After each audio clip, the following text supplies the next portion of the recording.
Chapter 7. Guess who called me last night and asked me to the prom? I said. Lucas Brown. No, shrieked Dawn and Rachel. We were in my green Toyota Tercel, heading for the Division Street Mall. It was 4:45 on Wednesday night. 2 long weeks had passed since Simone had disappeared. 2 weeks with no call from any kidnapper. 2 weeks that must have seemed like 10 years to Mr. and Mrs. Perry. I hadn't been able to stop thinking about her for a minute. No matter what I talked about now, she was there, like a dark shadow, following me everywhere. Tell me what he said, word for word, insisted Dawn.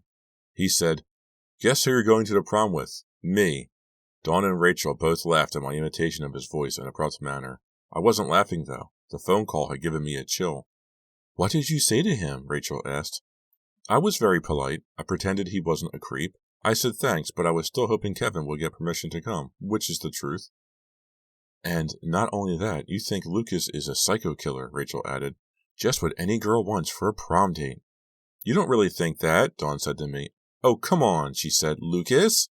Hey, I said, I just think he's weird, that's all. Everybody thinks so. And then there's the jacket. That's what I had remembered as I left Simone's house.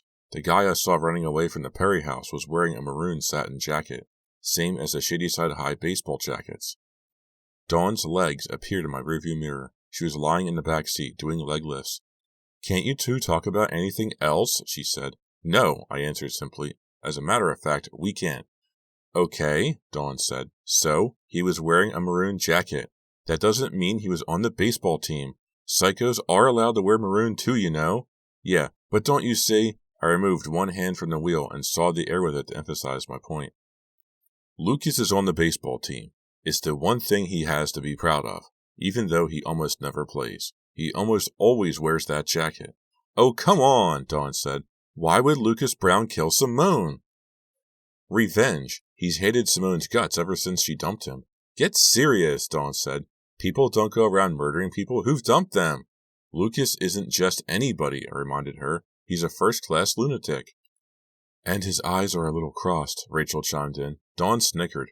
Having an eye problem doesn't make him a murderer? Well, he's definitely on the weird side, that's for sure, Rachel said.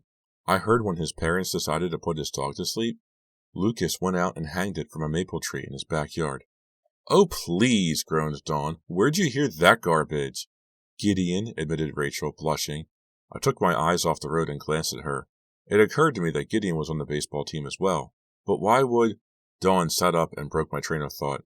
Look, Lizzie, she said, you know who did it. So do I. So does everybody else in Shadyside. Rachel's eyes widened. Who? The same madman who killed that girl from Waynesbridge and dragged her to the Fear Street woods, answered Dawn. And the girl over in Durham. Now, why would Lucas kill those girls? Did they dump him too? I don't know, I said. Maybe he just wants to see himself on TV. He keeps a journal of strange deaths and murders, you know. Dawn rolled her eyes. Oh, he just thinks that makes him cool. I thought about this for a moment. I guess I was overreacting. The thought of Lucas actually killing Simone did seem incredible. Maybe you're right, I said. We were driving by school now. All the lights were out. The building loomed in the twilight like an ancient and evil castle. Great. Now even our school was scaring me. I made a left at the light.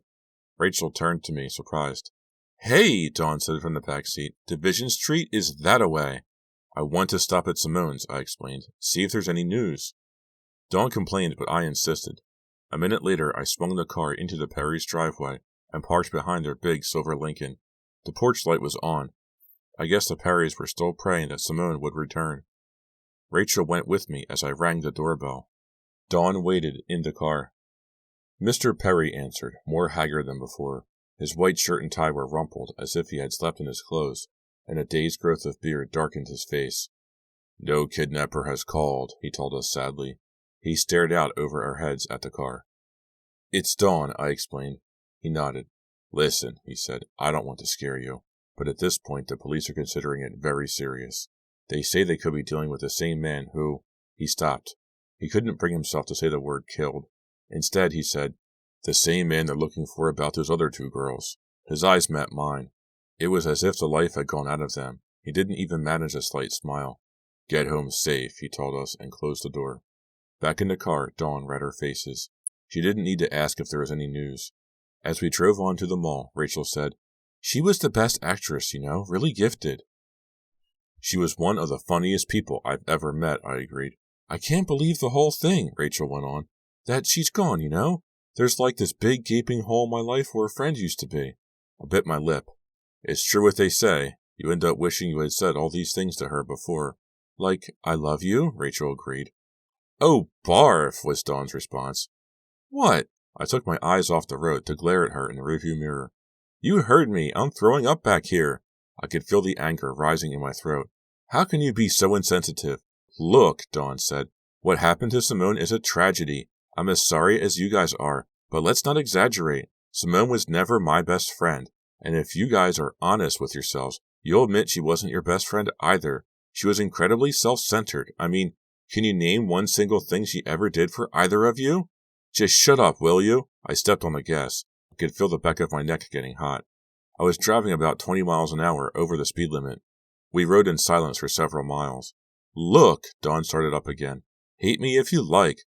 But all I'm saying is that we should try to get this off our minds for a few hours. How? I asked miserably. By going ahead with our plan. We're going to the mall, right? We're going to check out sexy prom dresses that will have all the guys drooling, and then we're going to catch a movie, and we're going to have a great time. Agreed? Rachel and I exchanged glances. I shrugged. Agreed, Rachel and I both said in unison, but neither of us believed it. Then Dawn clapped her hands together. Hey, she said, the prom is only 2.5 weeks away. Great, said Rachel gloomily. Dawn said, I've got to decide who I'm going with pretty soon. True to her prediction, Dawn had already been asked to the prom by 3 boys. I wouldn't mind being asked by 3 guys, Rachel grumbled. Everyone knows you're with Gideon, I told her, so no one would ask you. Right, said Rachel. It's true. If you want offers, break up with Gideon. You'll get plenty of guys asking you to the prom. Great idea, Rachel said, rolling her eyes. What about you? Dawn asked me. What are you going to do if Kevin can't come? Go by myself, I guess, I said weakly. Wouldn't you feel really sorry for yourself? Dawn asked. No, I shook my head, feeling totally sorry for myself. Dawn said, I talked to Lisa Bloom today. She says they've hired a great rock band, the Razors, to play at the dance. I nodded without enthusiasm. I was picturing myself dancing all alone. A few minutes later, I was posing in front of a 3-sided mirror in a tight pink prom dress. We were in Ferrara's at the Division Street Mall. The prices in this store were outrageous, but my mom had told me not to worry about money when I was picking out my dress. I turned to the left, the right. It's not flattering, if you know what I mean, Dawn sniped, trying to hide her amused expression. I felt my face grow hot. Just being helpful, Dawn said, which I don't have to be, considering we're competing against each other. I went back to flipping through dresses on the rack. Farther down the row, I could see Rachel, holding up an ugly red sheath dress. She pointed at it and looked at me questioningly. I shook my head but smiled kindly. I wasn't going to be like Dawn. What do you want me to say? Dawn continued. That it looks great when it doesn't? I shrugged. Admit it, Dawn said, poking me in the ribs. You know I'm going to win, so why don't you just stop worrying? It doesn't matter what you wear. Right. But it's true. I always win everything and you know it. I stared at her in disbelief. She just didn't know when to stop. What was worse, she wasn't kidding around anymore. I could tell that she was completely serious. Then I saw it. Black with spaghetti straps and a plunging neckline.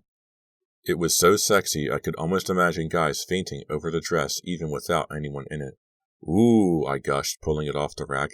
Let me see, Dawn snapped, grabbing at the hanger. Hold on, I said. I found it first. But Dawn kept yanking on the dress. Other customers were starting to stare. Lizzie, don't be stupid, Dawn hissed. It would look so much better on me, and you know it. You're not tall enough for a dress like this. She gave a final yank and pulled the dress out of my hands. Thank you, she said, smiling icily. Hold these, will you? She handed me the 3 dresses she already picked out and flounced off toward the dressing rooms. I stared after her. I had only one question for myself. Why did I bother staying friends with Dawn? I was so angry I wanted to scream, but I didn't. I didn't even say a word. I just let her walk off with my dress, which made me even angrier, of course. That's one of my problems. I never get angry quick enough. I never speak up when I am really mad, and then I feel silly bringing it up later. I thought about Simone. What would she do if she were here? She'd scream at Dawn, for starters. Simone wasn't big on holding back. Then she'd probably start doing some funny imitation of how competitive Dawn was. Something that would make Dawn furious, but the rest of us laugh. My anger was starting to fade. In its place came a feeling of terrible loss. Simone would never, ever make me laugh again, except in my memory. I couldn't take it all in, but it was true. Simone was dead. The words sounded so strange, even when I said them silently. I looked at my watch. 20 to 6. Rachel, I called. We've got to go. We're going to miss the movie. Rachel looked at her watch and put the dress she was holding back on the rack. Ta-da! Dawn burst out of the dressing room in a black dress and struck a series of sexy poses. I had to admit, she looked fantastic. Okay, Madonna, I said, it's showtime. Dawn bought the black dress, our only purchase. Then we hurried to the movie theater. After we got our tickets, Dawn and Rachel went inside to get seats while I got popcorn. I stood in the line, trying to decide if I should also get some goobers. Not if I wanted to look good in my prom dress, I answered myself. I was so lost in thought over this life or death issue that I almost didn't notice who was standing in front of me in line. Spiky platinum hair, a tight black tank top decorated with sequins, incredibly tight jeans that showed off a pair of thin, sexy legs. Even from the back I knew who it was, Suki Thomas. Suki was very popular with the boys at Shadyside High, and they weren't exactly interested in her because she could help them with their homework. She had her arms wrapped around the neck of her date and was giggling in his ear. Get the ice cream bonbons, she murmured huskily. Her date was laughing. As he pulled away so he could talk to the candy counter clerk, I saw who he was. Justin. When he turned and saw me, I blushed. I'll give him that much. Hey, he said, as if he were really glad to see me. Hi, Justin. Hi, Suki, I said, trying to keep the surprise off my face. Hey, Lizzie, Suki said. Are you as excited as I am? What about? I asked. I mean, just think, Suki gushed. A new Christian Slater movie, wow. Justin had paid for their popcorn. Come on, he said, pulling her away. I want to get good seats. I couldn't believe it. I knew Justin had been going from girl to girl, even before Simone disappeared. He had been with Alana the day Simone disappeared, and Dawn and Rachel had each gone out with him too. Simone wasn't around to get angry anymore, but somehow that made it even worse. She was lying dead somewhere, murdered, and 2 weeks later he was out with Suki Thomas. I couldn't believe it. Dawn, Lucas, Justin. Was I the only one who cared that a girl in our class had been killed? I tried not to get angry. I really needed to enjoy this movie. I felt as if I'd been carrying around a giant weight ever since I opened the door to Simone's room that night. Dawn wasn't the only one who needed a release.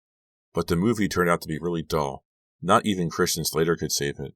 The couple in front of me made out most of the time, so it was really hard to see, and my sneakers kept sticking to the goo on the floor. Most of the time, I was too distracted to follow the movie anyway. The events of the past few weeks kept flashing through my mind. I just couldn't make them go away. Nothing was unimportant, Officer Jackson had said. Was there some detail I was overlooking? I've got to get a drink, Dawn whispered, climbing over me. She stepped on my toe. Sorry, she called back. I craned my neck to look for Justin and Suki, but I couldn't see them. I tried to pay attention to the movie. About 10 minutes later, Dawn still hadn't returned. What's taking her so long? Rachel whispered. I had forgotten all about Dawn. The movie had finally gotten a little interesting. Christian Slater was in love with an incredibly gorgeous spy. Beats me, I said. Maybe she fell in the toilet. Rachel didn't laugh. I'm going to look for her. Okay, just try not to. Ow! Rachel stepped on my foot as she walked past, the same one Dawn had gotten. Up on the screen, the woman spy was gently caressing Christian Slater's cheek. So, she purred, you work for General Frick? We're like this, Slater answered, holding out 2 fingers close together. I got lost in the movie again, until I heard my name being called. I turned around and peered up the aisle. I could see Rachel stumbling toward me through the dark theater. Lizzie! Lizzie! She cried out in a loud whisper. Huh? I pulled myself up from my seat. Lizzie, come quick. It's Dawn. Something terrible has happened. Chapter 8.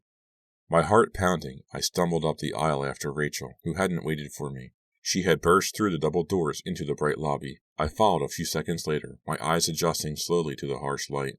There was Dawn. She was lying on her back on the red carpet, her legs sprawled out, as if she had fallen from a great height. She's dead. That was my first thought. But then I saw that there was no blood. Kneeling beside her was a young, overweight usher in a red jacket and blue tie. Standing behind him was a nervous-looking middle-aged man in a blue jacket who was wringing his hands. He wore a brass name tag that said manager. Dawn was unconscious, out cold. Rachel, I gasped, what's going on? Rachel's face was very white as paper. I found her lying on the floor in the back of the theater, she said, her voice no louder than a whisper. They carried her out here. The teenage boy from behind the candy counter now came running up with a cup of Coke. The manager took it and said, Bring the first aid kit. Suddenly, Dawn moved her head.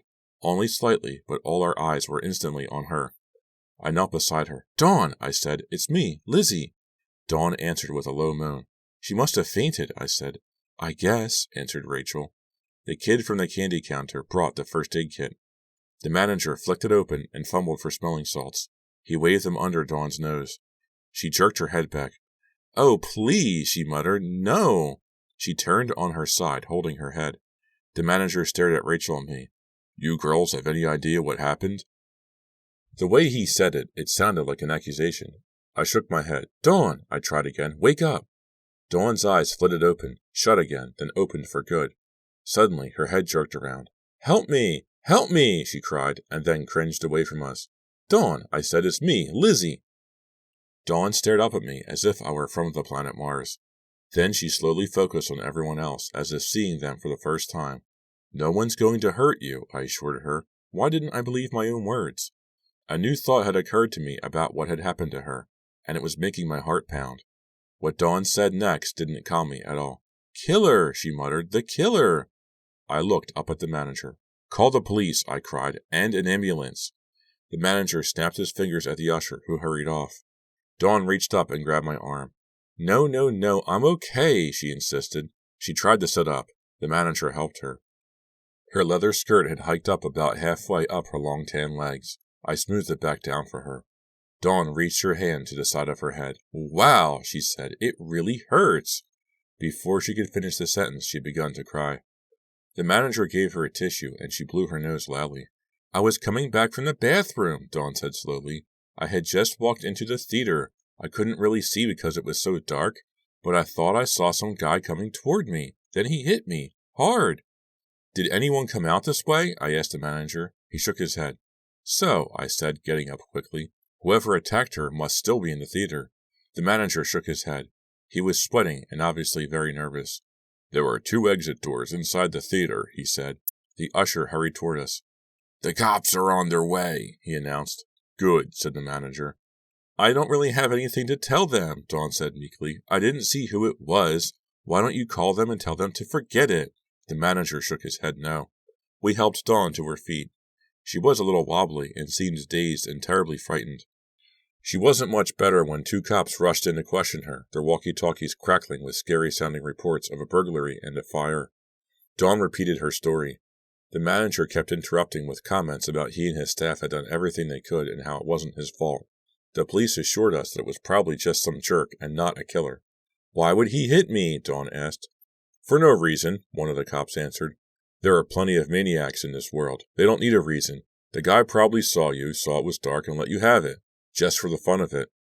One of the cops offered to drive Dawn home, but she said she'd go home with us. Okay, said the cop. Then I'm going to stick around till the movie finishes and see what I can find. The manager wiped his forehead with the back of his jacket sleeve and said, What I'd really like to do is give you all free passes for another show. Come any time you like, any time at all.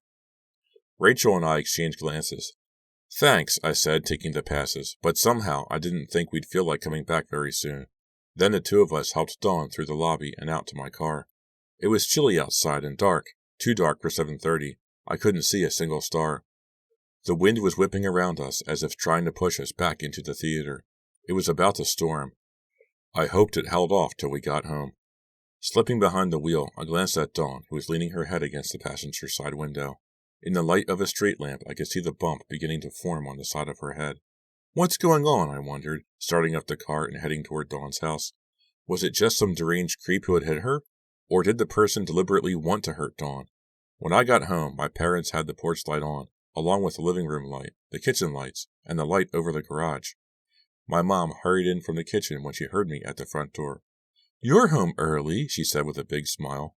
My parents are very security conscious. We live near the river. It's just about the nicest part of town, very safe.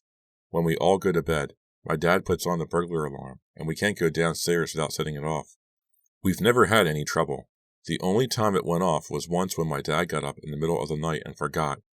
We found him standing in the kitchen, holding a glass of milk, a bewildered expression on his face as the siren blared.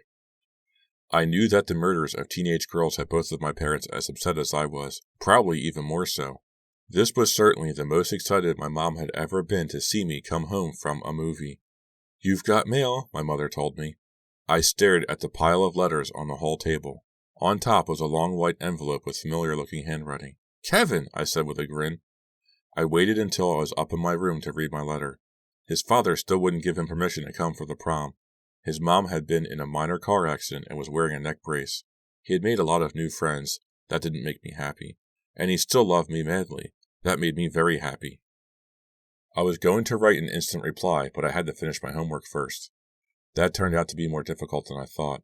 After 10 minutes, my American history textbook was still open to the exact same page I had started on.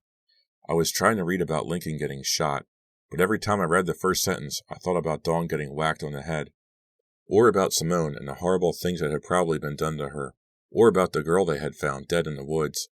A flash of lightning zigzagged down outside my window. The thunder followed almost instantly. It was the loudest thunderclap I'd ever heard. I stood up and stared out the window. It was hard to believe everything was still standing. It had sounded like a nuclear bomb. Lightning flashed again. I heard a light pitter-patter, as if 1,000 mice were running over the roof. Then I saw the first big drops of rain hit. Crack! A curtain of rain whipped against my window. I jumped back. "Calm down, Lizzie," I told myself. "Take a deep breath." I took a few very shallow breaths. That only seemed to get me more worked up.